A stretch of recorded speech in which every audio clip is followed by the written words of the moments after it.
This episode of Heavy Cardboard is brought to you from the great folks over at GameSurplus.com, bringing the world of board games to you. Now, on to the show.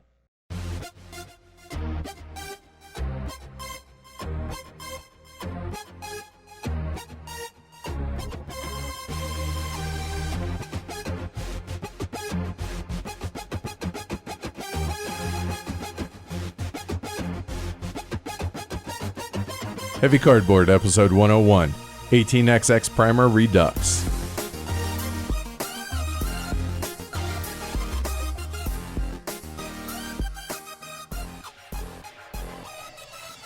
Coming to you from Anacott Steel headquarters, Denver, Colorado. Welcome to Heavy Cardboard, where we talk medium and heavy strategy board games, war games, 18XX. Well, and all 18XX tonight. We're your hosts. I'm Edward. I'm Tony. And I'm E-Train Mike. All right. So Tony's looking at me like I have three heads about Anacott Steel. Yeah. You don't know what that's from? No. Okay. Anacott Steel is Mike? I got nothing. No? A steel company? It is. It's a not mythology. It's a Hollywood-based one. Greed is good. Oh, okay. I really don't watch movies. Okay. Unless they have zombies or vampires in them. It's Wall Street, right? Yeah, Wall Street, yeah. With, who's that? Michael Douglas. Yeah. Greed is good. And Charlie Sheen. Yeah. But I figure Anacott Steel to make trains, rail, building rail. It made sense to me. Coming to you from the Baldwin Locomotive Factory, it's Heavy Cardboard. Or that. All right. I was thinking there would be an Atlas Shrugged reference in here with Reardon Metal or Dagny Train Line or something. I don't know. I've never read it, so I'm a horrible human being. So as you guys know, if you watch any of the live streams, you obviously know Tony as previous co-host. What? This is my second episode in a row. Right. So. People are going to get used to this. Youster's expecting every 50. So, right. So, okay, we're good until 100 now. Exactly. All right. Awesome. And Sweater Mike... And Sweater Mike is here. Well, he's on the live streams, part of our group. Yeah, and I'm in this room with these two guys. How'd that happen? I have no idea. So Amanda's been dealing with a rash of migraines, so I appreciate you all stepping in, fellas. Thank you. Of course. Party time. And we're actually recording this on the eve of us going to LyriaCon in Portugal. We leave tomorrow afternoon. Looking forward to that. 2 big trips. That one, and then a week and a half later, up till mid-March, I guess, have the Gama Trade Show. And the Gama Trade Show is an industry-only show that I'm really excited because it's a chance to sit down with distributors, publishers, designers, and local game store owners and try and get a pulse on how things are on that side of things. So I'm looking forward to it. Plus, it's in Reno. And I'm pretty sure Reno has casinos. I've heard that. And if there are casinos, they probably have poker rooms. Psst, they do, i.e. the Peppermill. So, yeah, you know where to find me in the evenings. Good stuff. Looking forward to that. So, oddly enough, our house now is 12 years old, and I've been told that this is about the time that things start breaking down. Well, we've had a rash of small kitchen appliances all die. Blender, food processor, microwave, 2 microwaves, actually, and our electric water kettle. Yeah. A couple weekends ago, I couldn't even nuke some coffee that had gone cold on me because you had no microwaves. None. You want throw it in a pot, throw it on a gas stove, and I that's just drank that. It cold. Or that. So we now have a new blender, food processor, microwave, and electric water kettle, which I got to say, it's cool. As somebody who likes to cook and drink tea, it's kind of fun, kind of nice, new toys here. Mm-hmm. And, dude, the new blender, talk about smoothies. Oh, yeah. That's way more interesting than what I had to replace in my house. Which was what? The furnace. Ooh. And the air conditioner. Oh, God. Yeah, home ownership, nice tax write-off. But then you got to upkeep with everything. In 2 weeks... we're doing the carpet in our house, replacing all of the carpet in our house. Oh, that isn't cheap or fun. Neither. Right. Yeah. Neither. Hopefully we have a long time till we do that because we're going to wait until until we are dogless. So hopefully that's many moons down the road. That was my thought too. Of course, when the one dog passed away, and we still have the 12-year-old, the wife insisted on getting a puppy, so it's just like, screw it. Yeah, it's a perpetual cycle. We waited, now, right? The dog is house trained now and all that stuff. So all right, doesn't chew rugs, so let's go for it. All right, cool. And what's the puppy's name? Bork. It's a hockey dog. All of our dogs are named after hockey players. Not a Supreme Court nominee. No. God bless you, Mike. God bless in you. honor of Ray Bork. We had some listeners and viewers stop by in the last week or so. Wonderful couple from Venezuela via Miami, Rafael and Mariana. And then on Saturday, John flew in and stayed with us, got some dinner and drinks, got to hang out and got to see Ash for the first time in a while as well. So that's always weird to me that people want to come here to stop by and say hi. John? Yeah, just a patron and listener and viewer. Oh, okay. Yeah. Okay. No, not any. Not I mean, like there's a Vegas lot of Johns. There are a copious amount of Johns. Yeah. This was an Iowa John. It was an Iowa John. That's right. There is a critical mass of the herd in Iowa. Okay. So it would seem. It does. It does seem to be a disproportionate amount of herd members in Iowa. It does. Who knew? Iowans? Yes. Oh, okay, cool. All right. Good guess on that one. We had a new guy from Matt's work join our game group, Everett. Pretty cool dude. All right. And bonus, he's a chef. And so for game days, normally I cook. Everett, welcome. Here's the new blender, the microwaves. Here's the new kitchen. Go for it. Right. Have yourself a ball. So one last thing, and this was one of those that's really cool moments, more so for Matt than for me, but also for me. Matt had training last week for his job, and since it's a week-long training course, they went around introducing themselves, telling, hey, I'm Matt, this is what I do, whatever. And he mentioned, oh, yeah, he streams, live stream, board games, heavy cardboard. And random dude behind him goes, hey, I watched that. Dude, you're that Matt. And I'm like, okay, that's pretty cool to hear about. That's one of those outside the gaming world moments where he got recognized, and that's really cool. That is I dig neat. that.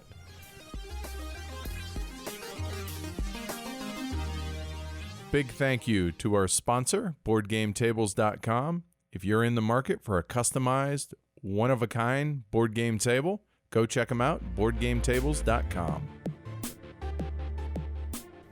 So what you guys been playing?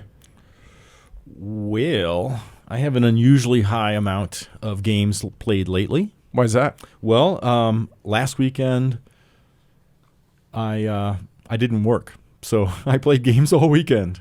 So that's how it should be. That's how it should be, Right? yes, unfortunately. But so let's see. Let me go through the list here.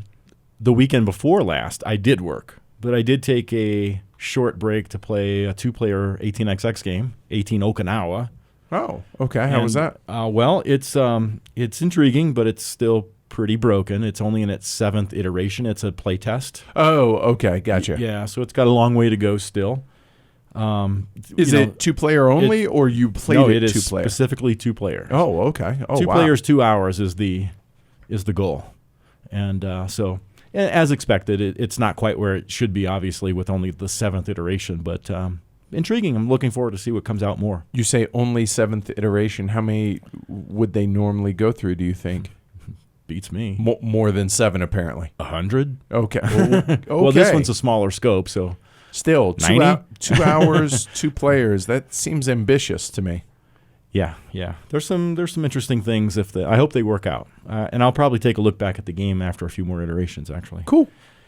Let's see. I went to a Thursday night game day and I played Castell. You let me borrow your copy of Castell. Yeah. Would you guys think of it after the first play? Yeah. So I introduced it to obviously 3 people who hadn't played it before, and they liked it as well. So that was very cool. And also played a game that I really adore the bidding in, but haven't played in probably 2 years. It's Ys. It's spelled Y-S. Oh, Y-S. Yeah. But it's Ys. Is that how you pronounce it? Yeah. Ys? It is. Okay. It is French. Oh. And half blind bidding and half open bidding. It's a little bit chaotic, but I dig that game. It's probably been 3 years since I've played that, but I remember having nothing but good memories of it. And that's one I would like to get back to say, well, I would need to get a copy. But yeah. Well, apparently it's hard to do right now because Kleiker was like, I am trying to find a copy of this game and cannot. So, all right. Yeah. Have you played it, Mike? I have not. I seem to recall seeing it 4, 5, 6 years ago, but I never played it. Okay. We can play it. We can stream it. Just saying. It might be a good Glory to Rome game because you kind of go, what the hell are you putting that pawn there for? So yeah, this weekend I did 2 game days. So I had 11 folks over to the house on Saturday for a very, very long day, but I got to play a lot of games. Played Castell again. Still cool, Good. I had somebody said, "Oh, I've been wanting to play this." So we're getting good use out of your game. So I'll give it back to you when you get back from Portugal. All right. Well, not before. I was gonna say there are some people that are asking me to bring it over, but sorry guys, it's on loan. Oh, sorry. Well, shoot. Nope. The bags are packed and we're ready to go. So life goes on. I got some more Dragon Castle in 2 times because my friend Anthony needed to get his Dragon Castle fixed. The Mahjong tile laying game, right? Had an epic 6-player Transamerica romp, so it's pretty cool. Next time I play that'll be the first. No, I've played Airlines Europe. No. No, I'm saying in that weight range is kind of. This is way lighter than Airlines Europe. You think so? Oh, God. Yeah, is it? Yeah. Oh. It's filler. Oh, okay. No, still haven't played it. Well, there you go. Unlike Tinner's Trail. Oh, sorry. Played some more Azul. Played some Karuba. Always frustratingly fun. I had just gotten from the BGG store the Volcano promo. So everybody's got a volcano to go around, so it adds to the frustration. Very, very cool. Colorado, just a great little filler for, hey, we got 15 minutes and 4 people hanging around, right? So no thanks. Money, always one of my favorite really good bidding games. Yes. Yeah. Some more Heaven and Ale. So I was #good teacher in that game because, oof. Wasn't pretty, huh? I got crushed. And I finally got to play First Class. And Russian Railroads, the card game, is what it's termed as. It was gross, man. It was like a game full of busy work. It's like, to me, it was just a collection of things to do to score points. I just have it's a point salad. No need to play it again for me. Okay. Yeah. So just anti-point salad or anti-first class? Anti-first class. Okay. Yeah. So Sunday, a friend of mine and his wife couldn't make it Saturday, so they were like, "Can we come over on Sunday?" I'm like, "Sure," because I don't want to work. And so they came over and we played Terraforming Mars because they had just bought the game and wanted to learn how. So that was a lot of fun. I love that game.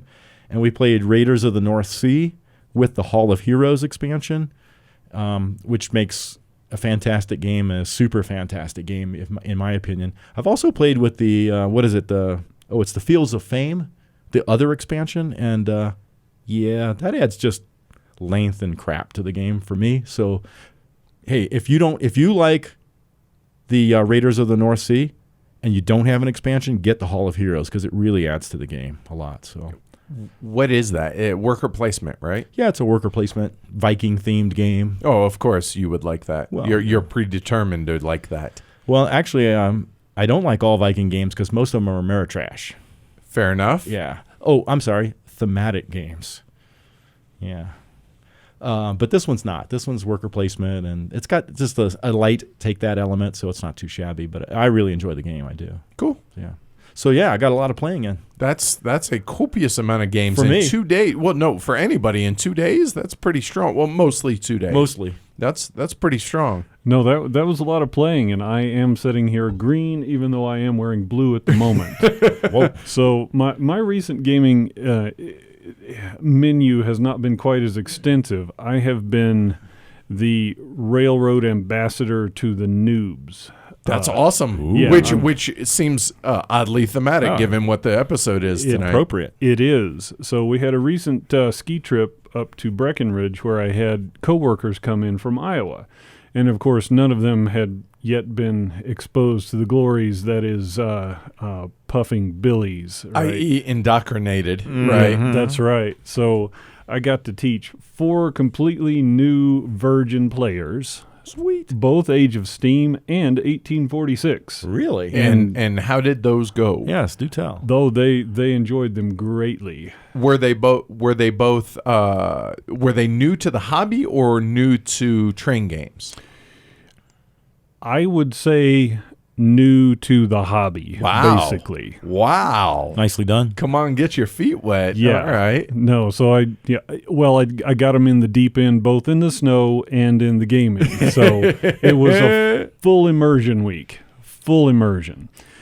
And then since then, the wife and I have been playing 2-player Revolution Dutch Revolt. Yeah, you've been playing the hell out of that game lately. Well, we're still discovering little twitches and ticks in the rules, so it will be necessary to make up one of those, rule reference sheets, because the rule book itself, Lacking.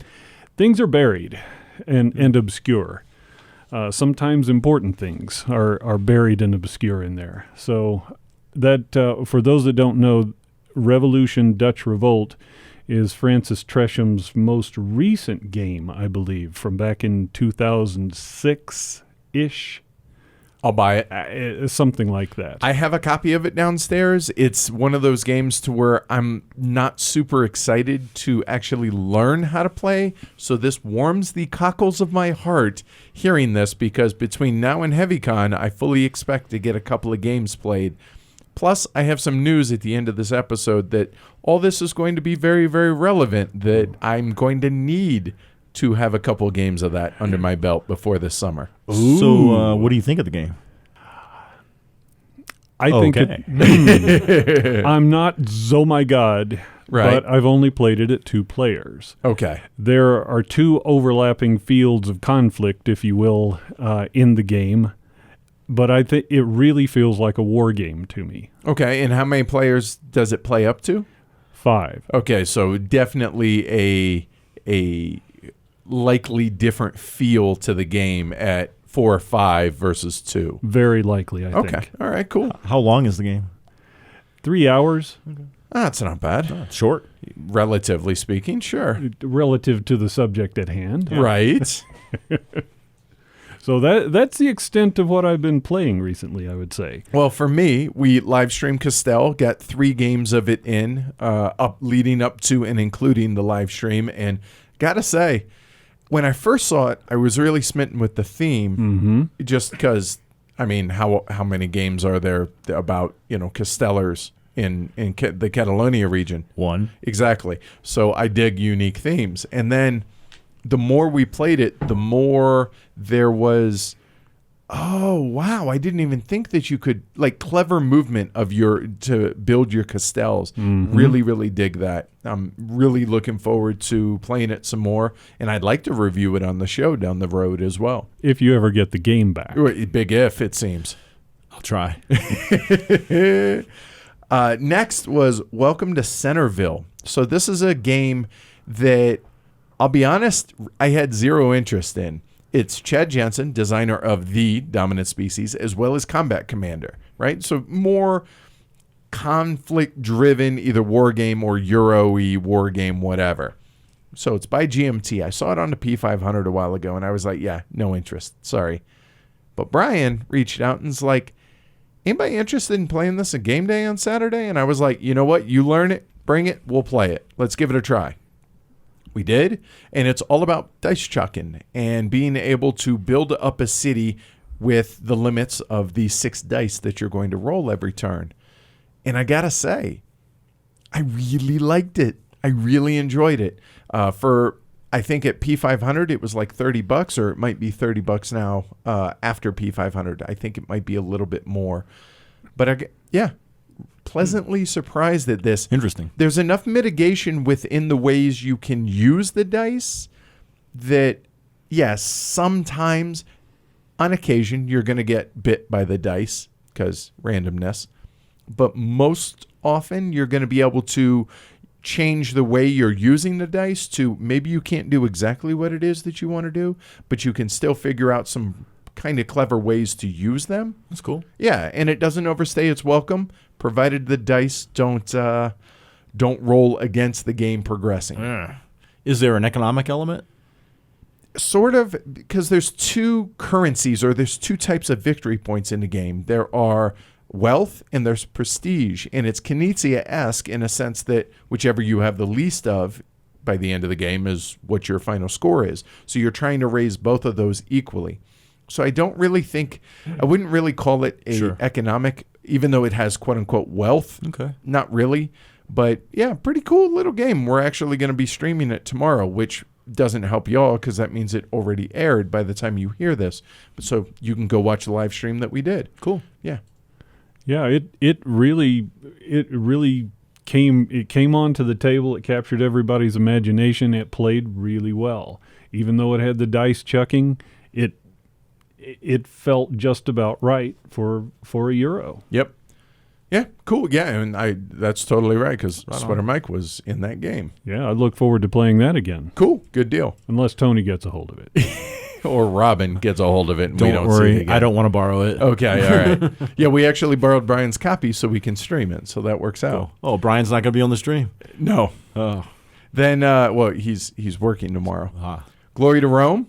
We got another game of that in on game day. One of the guys asked about it, and he was like, "Are you still burnt out?" And I was like, "You know what? Let's give it a try." Because Dan sent us his copy so we could do the Glory to Rome session for the patrons on YouTube.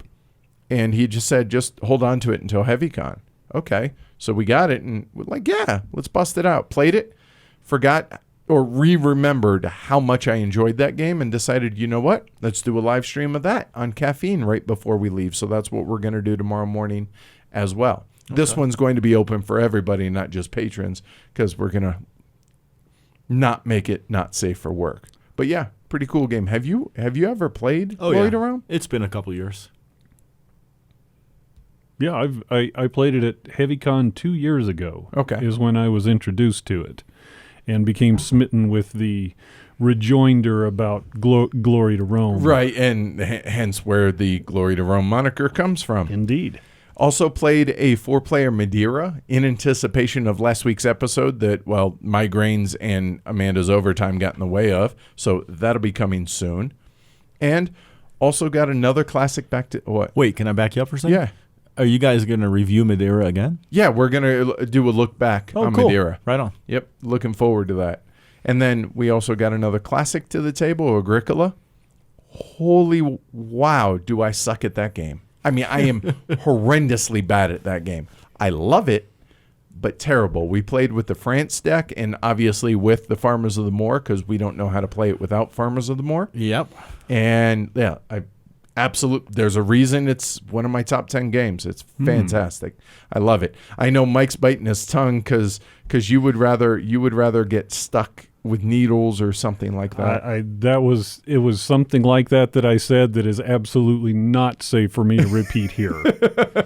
So what is it about Agricola that you don't like, man? You know, the problem was that the group that I play with back in Iowa played it for the 6 months while I was here, became sharks at it, and then introduced it to me. Oh, so it suffered from a similar thing that Puerto Rico suffers from when you have a new player and you are up against sharks. That's right. Exactly that. All so right. you were chum.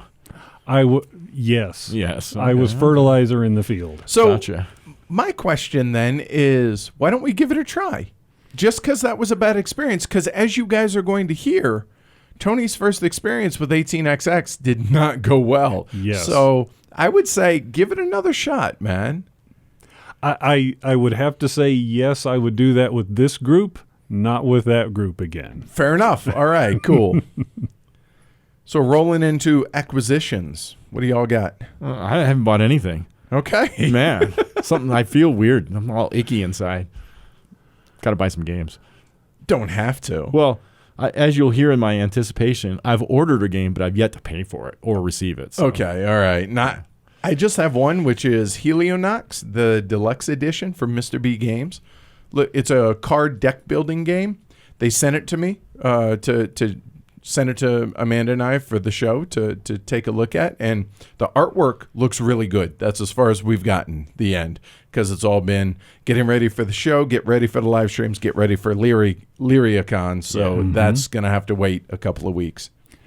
For me, I picked up a copy of Age of Steam off of the Geek Marketplace. Fantastic. So that I could teach it to my colleagues that came in for the ski trip. God bless you, sir. I signed up for the 1862 P500 Awesome. offering from GMT. That was really cool of Gene to let us break the news on that too. And Gene being the G in GMT. So that was really, really nice of him. And I know there's one more new 18XX that's going to be announced in the next upcoming month to 3 months, somewhere in that window. Ooh, how lovely.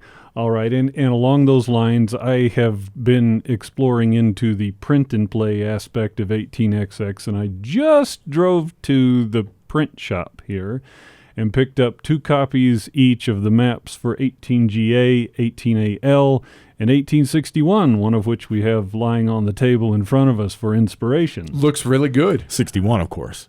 Yes, 61. Yes. Absolutely. No, it looks great. I look forward to playing it, especially after Tony tells me it's one of his favorites.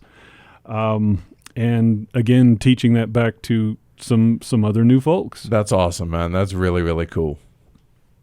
So you alluded to what you're looking forward to because you haven't paid / gotten yet. Yes.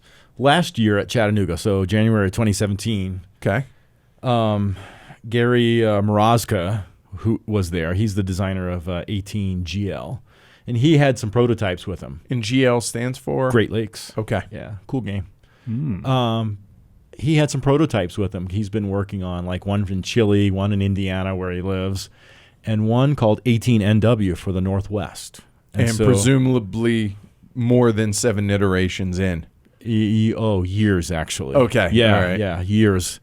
And so he is decided to publish them direct, and he's selling them on eBay. So he's hand making them. He's hand making them, and I asked him to send me the rules. He did. I read through them, and it really looks like a cool, interesting game. The Northwest one. Yeah, the other two I don't know where he is with the design on that, but the Northwest is ready for sale. It's got companies that grow up. It's got loans. It's got tunnels, minor companies. And when companies can go into receivership and they're owned by something called the North American Bank that players can invest in, and it's got some interesting stuff. A lot of things that I like in these games. So I ordered one, but he hasn't sent me an invoice yet. So okay, yeah. All right. So Northwest, that's my neck of the woods. So exactly why I'm mentioning it, sir. Okay, all right. So are we talking Pacific Northwest I here? assume, I assume Yes, sir. so. Yeah. Yes, All right, sir. so not into Canada. Oh yes, there's So kind of British Columbia, Yeah, Saskatchewan, yeah. maybe. Yeah, my recollection of seeing the picture of the map was that Seattle is obviously on the western side of the map, All right. but kind of near the middle. So there's some Ooh. Canada area there, you know. So some of the stomping grounds of the old Canadian Pacific Railroad. Well, you betcha, baby. Uh-huh. Cool. All right. All right. Well, I'm looking forward to checking out your copy when it gets here then, Ma. You got it. As far as that's about it for me. I don't really have much. Mine's more what I'm looking forward to playing, considering the trip that's coming up. Well, there's some fallout from a trip I took about 6 or 7 years ago. I went to the Air and Space Museum in Dulles, right near the Dulles Airport. In D.C. for those. In D.C., and they were showing a documentary about how the Canadian Pacific Railway punched its way through the Selkirk Mountains and made all these crazy tunnels and loop-de-loops to force a pass through there to push the American companies back down into the States. I thought it was a cool picture at the time. Now I'm wondering, I think there was a book that went along with that, and I think I might want to be reading that because of some recent shift in interest. Ooh. All right. And that's one, and we'll talk about this more when we get to it, but that's one of the awesome things about whether it's war games or a lot of 18XX, the occasional Euro, gets you interested in the topic and makes you want to either read up, whether it's online, audiobook, whether it's traditional book, whatever. It gets you interested in the history of the why and the stories behind what the topic is. Very cool. So as far as looking forward to playing, well, I'll start this one. So obviously, LyriaCon's right around the corner. And, well, I guess by the time you guys are hearing this, we're there. So there's going to be a ton of prototypes, we were told. Brazil, Nuno and Paulo's game. Cool. I want to hear about it. I want to see it, and I Yes. want to hear about it. Yeah, I'm looking forward to that. Reykholt, I think is how you say it. It's the next Uwe big game. Oh. I'm not excited about it. I'm excited about it because I want to see it, because it's cool to see stuff before it's out, right? I hope it's a return to some tension-filled games from Uwe, because, come on, dude. Yeah, since 2013, I've been on it. So from the standpoint of I'm excited, he's got a new game, I'm not. Am I excited to see it ahead of time? Sure, yeah. So what level the prototype's in, as far as like whether it's in that 7th iteration or the 100th iteration, I don't know. Well, I want to hear about that one, too. Yeah, oh, definitely. Concordia Venus, Matt Gertz is going to have that there. CO2 Second Chance, Vital's going to be there. So I'm looking forward to the competitive aspect of that game. Okay, fair statement. Jason Dinger's Captains of the Gulf. It's supposed to come out at Essen. I played it with Jason at HeavyCon. Yeah, man. But Uli's going to be there, so I want to see what that's looking like. Yangtze, I believe that's the sister or brother game, whichever you want to call it, to Tigris and Euphrates. Oh, yeah. That's going to be coming, so looking forward to checking that out. Robespierre, I don't know a lot about it, just the idea of what the name gives. And don't laugh, okay? But apparently this is a very British thing, I guess. The Sagas of Noggin the Nog. The artwork looks really cool. I know nothing about the game. It has an entry on BGG, and I'm like, you know what? Our job, our responsibility to the listeners of Heavy Cardboard is to experience as many of these prototypes and report back on them as best we can. So you know what? I heard there were some folks that were excited about that. Franny and company. You know what? We got this. It's your sacred duty. Exactly. Dun, dun, dun, dun. So what y'all looking forward to playing? Me? I'm looking forward to one of the signal honors of at least this month of my life, and that is teaching 1844 to the gentleman over here, Mr. Tony, and also to Mr. Cook this coming Paul Saturday. Chad. All right.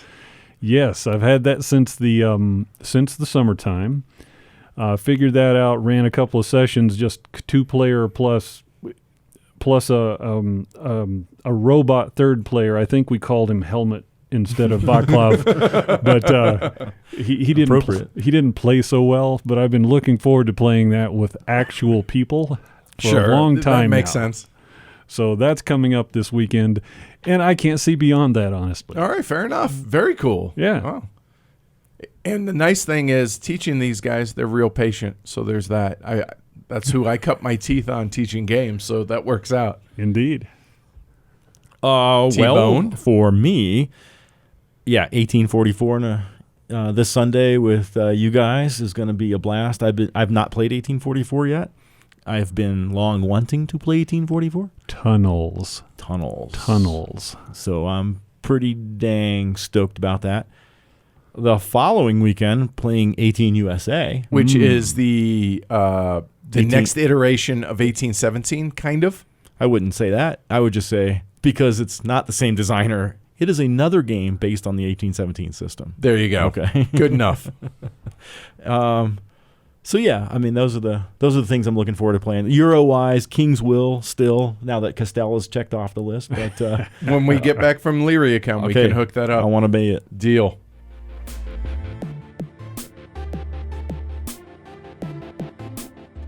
Fellas, let's talk about the subject we gathered today to discuss, the 18XX Primer Redux, as Edward has named it.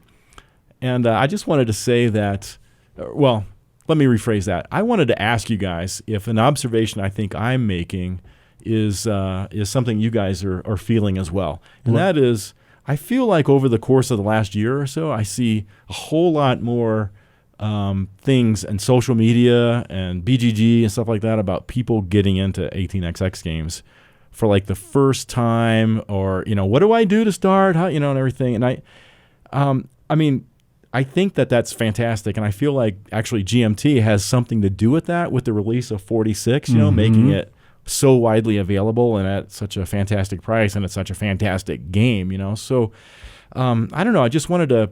Is that making it more accessible? What do you guys think? I don't know. On my part, I think it's more observational bias because I've been listening to the herd on the Slack channel, on Twitter, and the people I subscribe to talk nonstop.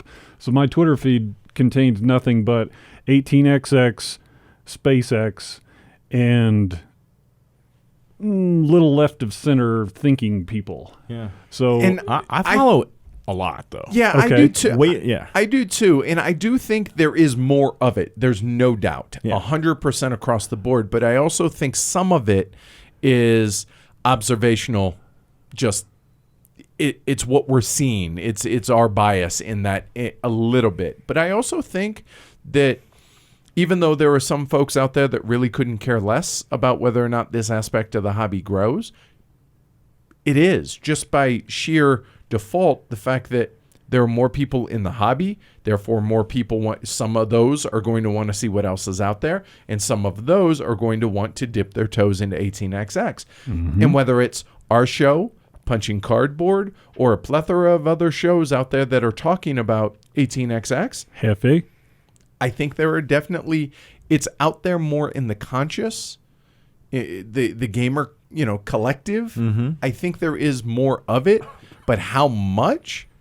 I don't know, because of that selection bias or that observation bias. But either way, it's a great trend. Agreed. And so, having that thought, I thought it would be appropriate to ask you guys that question, and also that made me excited to be invited to discuss this topic of 18xx primers with you guys on Heavy Cardboard. So thanks, man. Oh, for sure. I mean, how could I not invite? Well, the reason for this, I guess I ought to give a little bit of background. Well, obviously, you guys, if you're listening to this, Tony kind of went off the deep end there for a little bit to where it was all 18xx all the time, and I don't want anything else. Mm-hmm. We've since recovered him a little bit. Well, I've a little bit. withdrawn the needle here and there. Right. So when we did our 18xx primer the first time, this was August 2015. So you're looking roughly, 2.5 years ago or so? August 10th. Yep. In fact. Episode 29, I think it was. And here we are, episode 101, to give an idea. And we thought it would be kind of cool to where we were then, where we are now, and also be able to bring in somebody that's newer to this aspect of the hobby, with being Sweater Mike. Because with this aspect of the hobby growing, again, whether it's selection bias or not, the fact is it is growing. And I think it would be cool to have a different perspective for someone who is newer into that aspect of the hobby. So that's Right. why I wanted to get you guys in here. We have the old seasoned vet, or at least more so than me. All right. For people that I would have on the show, Tony, there's you. There's our buddy up in the Great White North, and then on the other end we have Mike. I thought it was a good balance. I was hoping for, at least. So I appreciate y'all joining me. So let's start out with background. How did you get into train games, 18xx, T? Well, I've definitely told this story a couple of times in the past, at least one time on this show, of course. So I'll kind of give the highlights here today.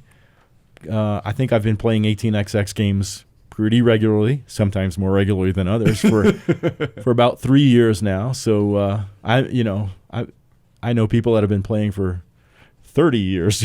So three is not quite seasoned vet. So but yeah, it's I'm definitely feel like I'm making strides, right? So. But yeah, I saw 18xx games being played occasionally when I was a member of a local historical miniatures wargaming club. And I saw that happening for many years, actually. And I never really paid them too much attention or really gave them any thought or had any opinion because, hey, I was into wargaming with miniature figures, right? So Then that needle was in your arm. that needle was in my arm. My first 18xx game came after I had discovered board gaming, Euros, and had pretty much left the miniature wargaming behind me, withdrawn that addiction. I don't recall the name of the game. I know it was at Chad's house, not Paul Chad, but a different Chad. And it was about Where we met, actually. where you and I met, yeah. It was 8 hours of pure hell. I was not taught, assisted, anything, aided. I was just kind of like, this is how this plays, and left for dead on the side of the road. Or tracks, should I say. Tossed to the wolves. It was a waste of 8 hours of my life. I was seriously pissed off. I was texting the wife going, what the, so.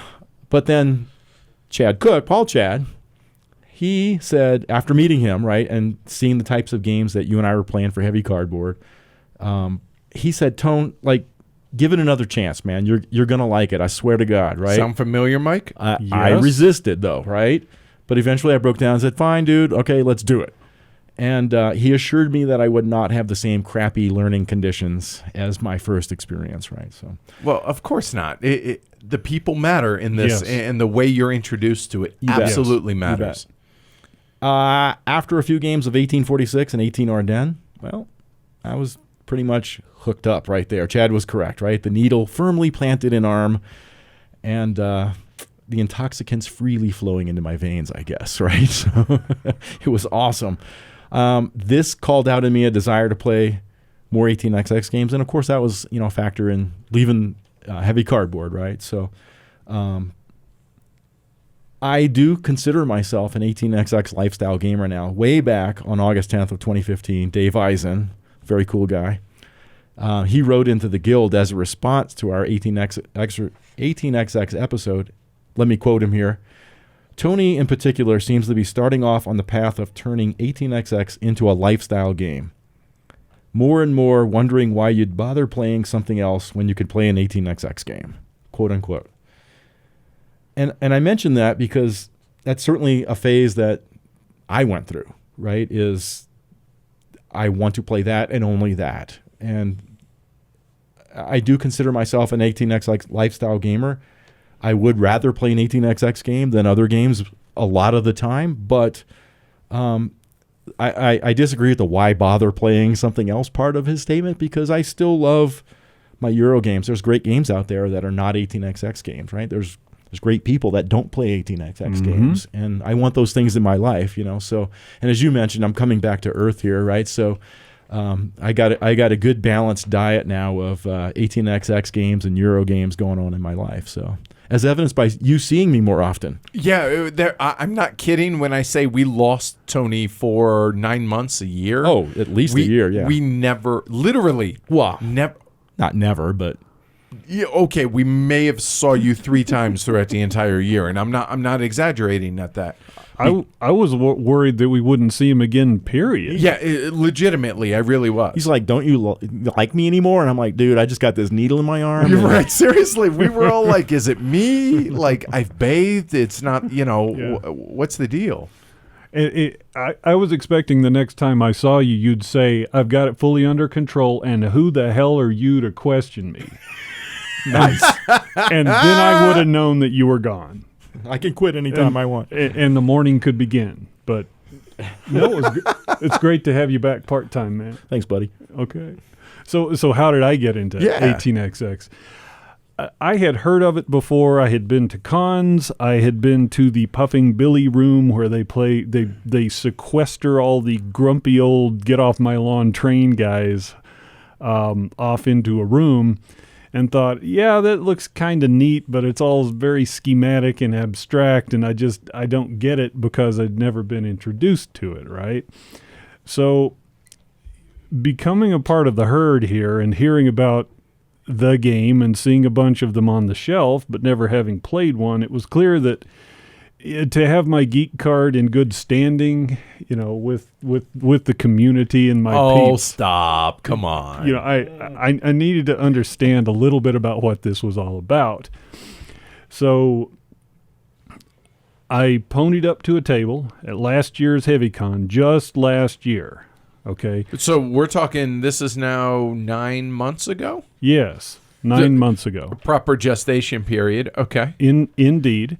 And Michael Nanthachak taught a whole table full of noobs on 1846 and started us from scratch, explained everything very patiently. It wasn't something I was dying to play at the time, but since 1822 had just won the Golden Elephant that year, last year, it needed to take place, right? You can't judge something if you haven't played it before. So just needed to happen, right? You bet. Okay. I'm glad. And I think that was the day that I'd had breakfast with Scott Peterson. Oh, really? In the hotel restaurant, Yeah, right? yeah. So it's like, I'm Mike. Who are you? What do you do? And he told me. It's like, okay, you're one of the honored guests here. Got it. All right. So that pretty much sealed it. And Scott Peterson, for those that don't know, is the man behind All Aboard Games. He is the publisher for a fair number of 18xx games, Including 1822. Yes. Indeed. All right. So wow, what an experience. That was a great 4 hours. I think we did not finish the game. We needed to go about another 2 or 3 ORs to finish the game. But at the end of it, it was pretty clear what the big deal was. I could see many, many possibilities for many games of this same game, playing themselves out, right? So after that, I ordered 1846 immediately. The wife and I played the 2-player variant, the official 2-player variant of that. Thank you, Tony. Many, many times, then ordered 1844, 54, and 1830. Have those sitting on the shelves. Haven't properly played any of those with real people yet. And now you're print and playing 3 different games of it, or 3 different 18xx's. Exactly. So fortunately, my first actual experience with 18xx was not the nightmare scenario. So in other words, it's how it should have gone. It's how it should have gone. Oh, yeah. Even if you didn't enjoy the game, the introduction, the way it was introduced, in my opinion, is more conducive to getting the people to stick within this aspect of the hobby. Absolutely. And I took what happened to me as a lesson, and I try my damnedest to take care of people that I'm introducing to these games. Or just in life, maybe. Yeah, it's the right way to be. Right, seriously. So for me, mine's pretty simple, honestly. We jumped off into the heavy end of the board game world to begin with. My second game that I ever played was Dominant Species, and I was hooked. Oh, boy. I had recently quit playing poker for a living, or I should say I was retired via the DOJ, long story long, and I was looking for something to replace it, and these heavy games really did replace the competition of decision-making that you find in poker.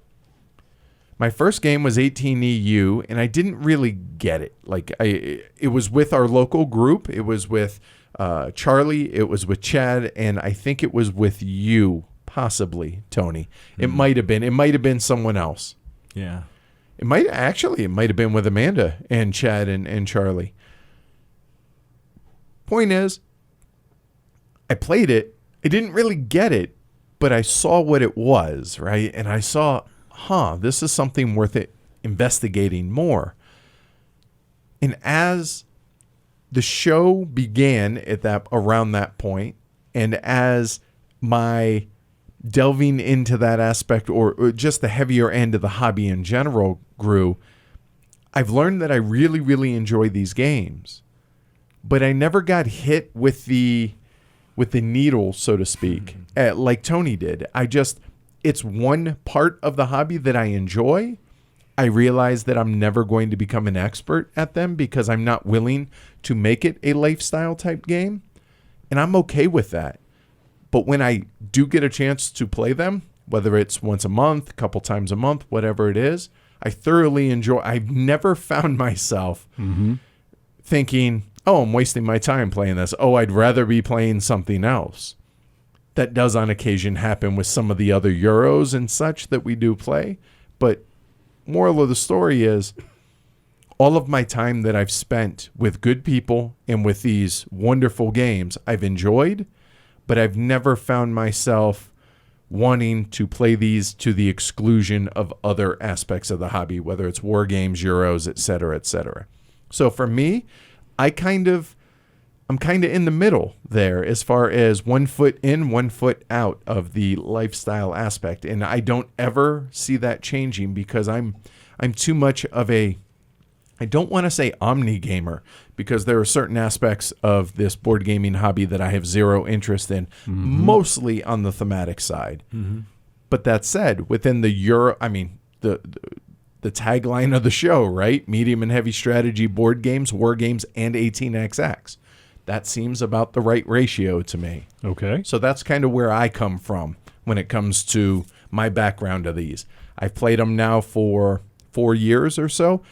Nowhere near the quantity that Tony has played, more so than Mike has played, but definitely far from an expert. And I still find it funny that I get joked with and teased and everything at my poor play on some of our live streams. But you know what? All in all, if we're helping bring this aspect of the hobby to more people, then I don't care how bad my play is on the streams. I feel like we're doing a good job of being ambassadors. And if so, then you know what? To hell with the rest. That's right. Yeah, and I get to pay Michael's good karma forward at HeavyCon. I already have the very first game of the upcoming HeavyCon is going to be a 5-player teaching 1846 with 5 more members of the herd. That's awesome, man. Nice. Yeah. And when you say members of the herd, we're not talking we're talking people that enjoy heavier games. Yeah. The end. That's it. Just peeps. Yeah, that's it. All right. So that said, we thought the best way to start all of this after our introductions was Mike kind of wrote up this idea of a primer and to go from there. And then from there, we're going to kind of break it down systematically a little bit into different little chunks as we go along. Cool. So that said, Mike, take it away. Okay, so I've seen on the live streams that some of the folks will come in and say, I've never played an 18xx. I don't know the rules. I don't really see what's going on, but it sure looks beautiful. All right, so I'm going to try to give the skeleton of that runs through all of the 18xx that I know of. And again, take this with my appropriate level of experience, i.e. less than a year. And I'm going to have the more seasoned 18xxers here chime in and kibitz and correct me where it's appropriate, okay? No worries. All right, so I think that's a fabulous approach, having you do this, because as the newest person into the genre, I mean, it's amazing. You'll be able to communicate exactly what you're seeing. So, all right. Yeah, and I think that's important for what the idea of what this episode is supposed to be about, which is an intro to 18xx. So why not have the newest one do that, right? That's right. All right, so here you go, folks. I'm going to try to get us all to the point where that new folks can understand the shape or the common DNA in all 18xx's, and then maybe throw out a few of the things that differentiate each of the titles from one another and from the common core of concepts here. All right, so here we go with some traits. These traits are all broadly common to all 18xx titles that I know of. First of all is the concept of separate player and company treasuries. Companies are only a means to an end in 18xx, namely that you, the player, need to make money. And that is the name of the game at the end, just like Mr. Vanderbilt and all. You just need to be filthy, stinking rich, and more so than the other chumps at the table. Right. The companies are a tool in which to further your own personal portfolio. Portfolio being your cash on hand, as well as the actual shares or certificates of stock investments in these various companies. Exactly. Okay, and companies are managed separately, and they're not you. You are not the company. You are the railroad tycoon, and you are using these companies to propel yourself to great riches. This is kind of the thing I was alluding to in episode 100 in my summary for 1822, where I went on this little binge of saying it's like a role-playing game where I play the roles of all these people, right? And that's kind of what you're doing. Like, some of the companies are you're going to run better than some of the other companies. And, but yeah, you're right. Like, don't get attached to the companies because they're just a tool. They're not you. Mm-hmm. You're all of them. Exactly. Okay, so next trait that's broadly common, public companies, and I use the word public here in a precise 18xx sense, but we won't dive into that. So players do not own trains, only companies own trains. The player manages the companies for her own benefit and probably to the detriment of companies owned by the other players. The player is tasked with running a company, the player that is tasked with running a company is called its director and is the one who owns the most shares in the company. A company can be taken away from a player if another player acquires more stock in that company than the present director. Note that a company can also be dumped onto another player by selling off shares of it so that someone else holds more shares than you do. And so whenever we talk about having a company dumped on you or you being skittish on investing in another company, one share is always safe. I say always, quote, in quotes, usually. Yeah. To where once you buy a second share, or whether that's 20% or however the distribution works, now you're putting yourself at risk for the director or president, whichever, we use those terms kind of interchangeably. If they sell down during the stock round, if they sell down to where they only have a single share of stock, you might be on the hook. And congratulations, new president. Here's a company with no money and no trains. Godspeed. And no hope. Exactly. In some games, dumping a company is generally not a good idea. So not all games is that a real concern. True. Okay, next concept up here is that of private companies, or privates for short. These are small-time operators that are usually auctioned at the beginning of the game that provides variability to the game's initial conditions. Each private provides the owning player, and later the owning company, a special ability of some kind that should be used to inform the player's long-term strategy. And while the player owns said company, the private, usually, not always, but usually is paying a small dividend to that owning player each operating round. So even though your goal might end up being to gift or to sell this private company into a company in which you are the director, in the meantime, hopefully you're recouping some of that money. And then when you can sell these into these larger companies that you're the director of, you might be able to loot some of that money from the aforementioned company.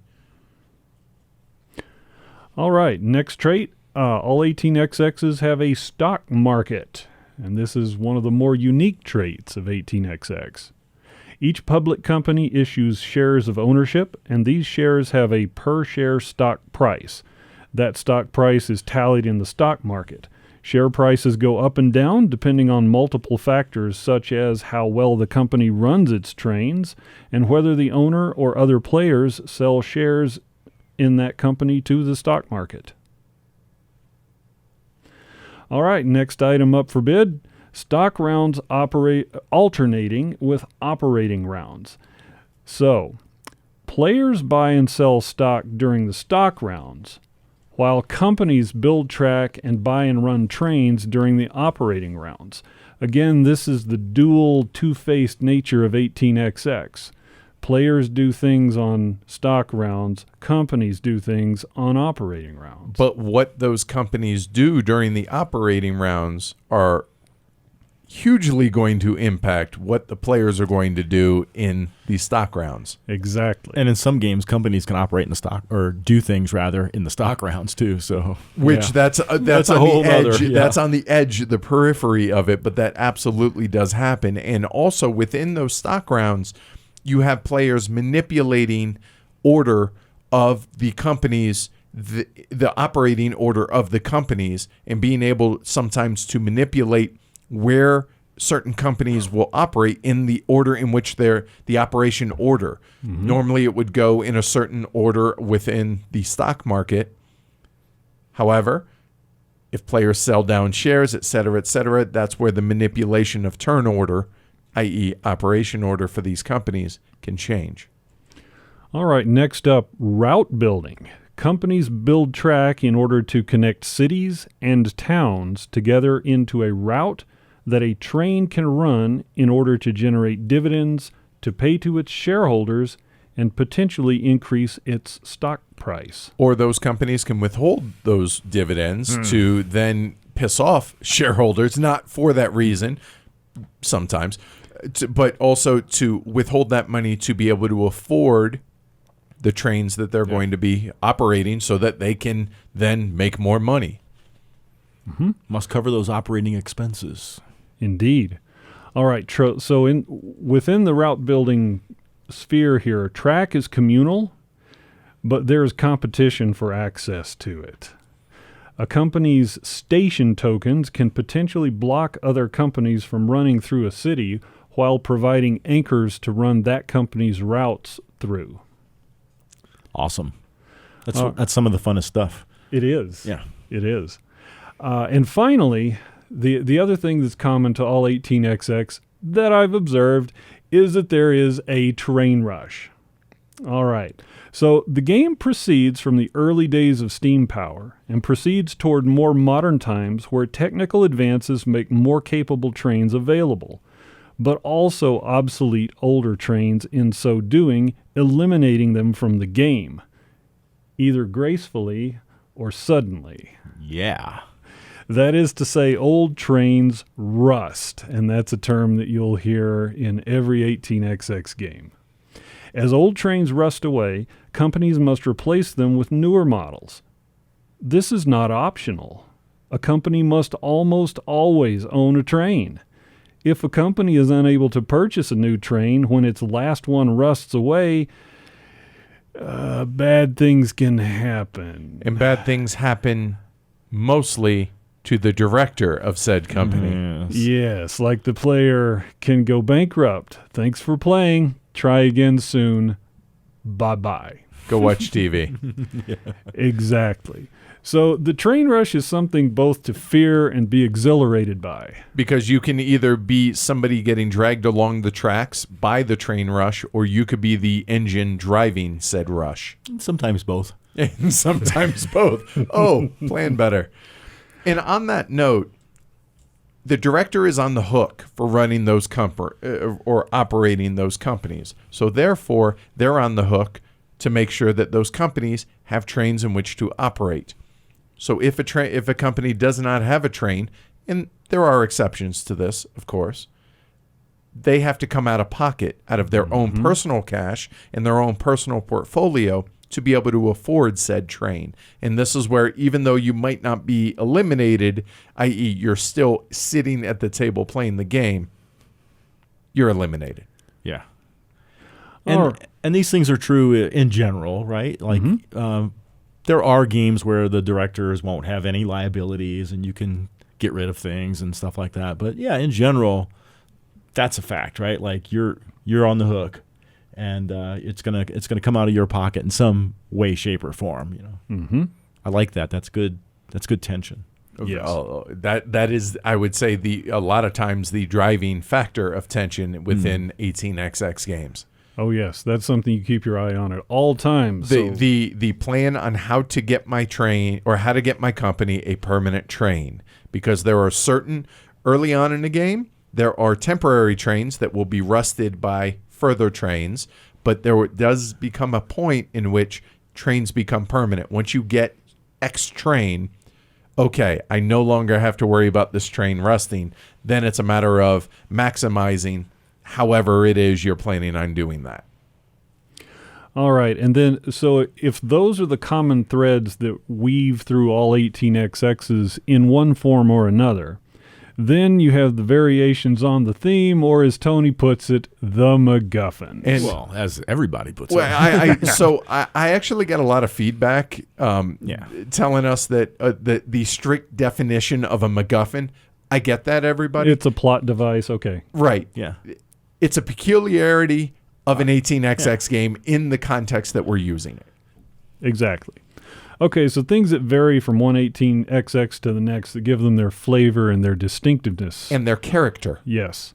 The geography of the game board. They're all set someplace new and exciting from one another. Different terrain, different cities, pre-built track, off-board locations, swamps, tunnels, mountains. Ooh, 18 Louisiana swamps. Yeah. Right? That has to happen. Okay, how stocks move in the stock market. Some stock markets are linear, some are grids, some are hex grids. Different rules for when stocks go up and down. Some are more punishing, some are more demanding. All right, and some 18XXs have different kinds of track. For example, in 1849, there's standard gauge track versus narrow gauge track. Some trains can run on some track, some trains can run on other. Friction cost when moving between them, just something new and interesting. All right. The way that companies are capitalized can be different from one game to the next, or even from one phase to the next within the same game. In 1822 is a perfect example of that there are 3 different ways that companies get capitalized within the same game, depending on where you are in the game state. Exactly. All right, the number and types of trains that are available is typically different from one title to the next. Most trains tend to run some certain number of stations, but some run a certain number of hexes, and some run a certain number of cities and might get a bump so where they can hit so many towns or dits or doinks or whatever you Or want. whistle stops yeah. Right. And then, of course, are the privates. The privates are different in every 18XX, and they flavor up and give variability to the beginning part of the game. And I would add one more to all of this. Mm-hmm. The different types of companies that are in this game. Some games have privates, some have miners, some have public companies, some have national railroads, and any mix of those. Some have all of those, some have 2 of those, some of those have 3 of those, et cetera, et cetera. So there are different levels of both in quantity as well as type of company within the titles themselves. All right, so I've been able to put together a few, maybe a few key pieces of 18XX strategy to learn about. I have a few bullets here, and I'll look to you guys to maybe add a couple here on the end. So the first thing that I struggled with, how do you get money into a company? This is the topic of capitalization. When do you withhold earnings? When do you pay dividends? And when a company has about half the money to buy a train, what do you do? I'm still learning that. That's part of that process that is getting good at these games and being able to know when to flip switches and when to switch gears and all these other, big terms that really it's trial by fire. It's a whole lot of experimentation and making a lot of mistakes and finding out, well, that wasn't how you do it. Mm-hmm. So then let's suppose you have more than one company that you're operating. How do you get money between them? How do you pool those together? Interesting topic, right? Oh, yeah, for sure. And an important one, too. Like being able to juggle the money is critical. Indeed. You got to put it where you need it. Exactly. And how do multiple companies give you a tool to manipulate that and make better use of the money you have and put it in the right places? You bet. All right, so, and I think Tony already hit this one. How do you better survive or better yet drive the train rush and make yourself a thorn in everyone else's side? Okay. How do you make money for you, the player, the whole point of the game? Yeah, that is the key to the game, right? Yeah, that is. And then the expert play that I look forward to one day pulling off. Learning how to do correctly. I'm still learning this too. Yeah, how do you pull off a briefcase company and make it work for you? Right. I'm not there either. It's a fun tool. So you want to not to delve too deep into this. I thought those were rhetorical questions. Oh, okay, gotcha. All right, we'll get into it in a little bit. Beyond the scope of answering today, right? All right, fair enough.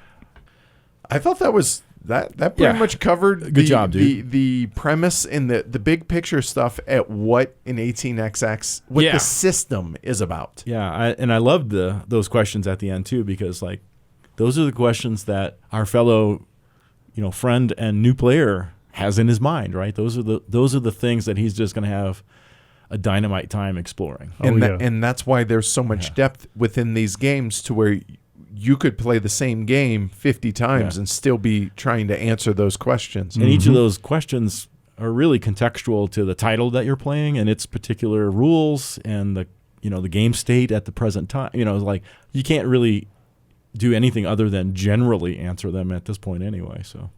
So before we go any further, I just realized that we didn't really cover one really important thing here. Just one? Yeah, well, fair enough. But what is an 18xx game? Why are they called 18xx games?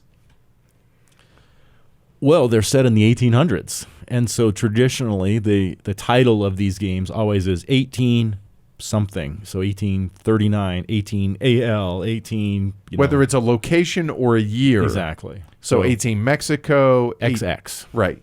And there you go. Hence, just be careful Googling that when you're at work. Yes. 18XX video. Don't do that. Don't do that. Don't do that. IT calls. So what are some good gaming traits to have that if you have these traits, you'll probably like an 18xx type game? All right. Here's what I think. If you love opaque decision making, if you don't mind that there are not any or many catch-up mechanisms in the game, if you don't mind long games, and I think 3 hours is considered short. For an 18xx, 3 hours absolutely is short. If you're not offended by functional art instead of the latest awesomeness of Dennis Lohausen. So when you say functional art, it's all about function over form. Yeah. Oh, yeah. Less said by me on that subject, the better, probably. If you enjoy highly interactive gameplay, even if sometimes that interactivity is harmful to your position in the game. When you say sometimes, I think you can make a case that the interactions are mostly negative interactions. If you enjoy reading the state of the game board and the other player positions and acting accordingly. If light math doesn't make you harm kittens, because you do have to count your routes. Right. There is a lot of math in these games. However, it's all basic, simple math. There's just 10 plus 30 plus 30 plus 20. Okay, done. And then I have 60% of $90. Right. And you know what happens at that point? You refer to the chart and it says how much you pay. Yeah, exactly. If you enjoy route building in your games and set collection, auction mechanics, right? These things I think are good gaming traits for you to have to enjoy 18xx games. For people in general, I completely agree. If also you like to watch YouTube videos of antique British steam engines that are still running today, but that could be just me. I'm not sure.